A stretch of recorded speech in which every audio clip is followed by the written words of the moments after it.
পড়তে যাওয়ার দিন শরীর খারাপ হলে অন্যদের মা যা করে।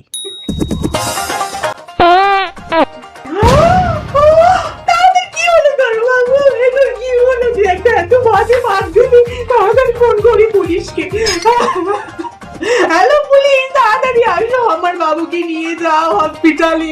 ওর পেটে বড় রোগ হয়েছে, ও একটা বিষধর পাত দিয়েছে, ও মনে হয় আর বাঁচবে না।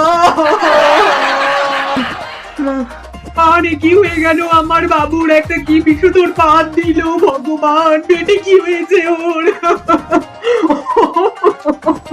ফোন করে দি সব সামনে। হ্যালো বাবু, আড্ডা আমরা স্যার। বাবু 2 মাস পড়তে আসতে পারবে না। রাখি, তোর এখন আর কোনো চিন্তা নেই, আমি সব স্যারদের বলে দিয়েছি। আর আমার মা যা করে। খালি কম্বল নিয়ে বের করো আর ধোয়াধুয়ি করো, পরে সব আর ভালো লাগে।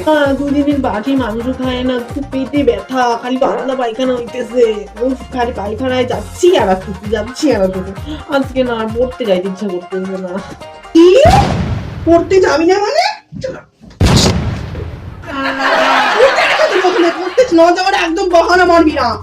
1 লাথি মেরে একদম ব্যাংক বানিয়ে দেবো বললাম। বাড়ি থেকে বেরো যাবি, পড়তে যাবি না, বাড়ি থেকে বেরিয়ে যাবি, সোজা বাড়ি থেকে বেরিয়ে যাবি বললাম।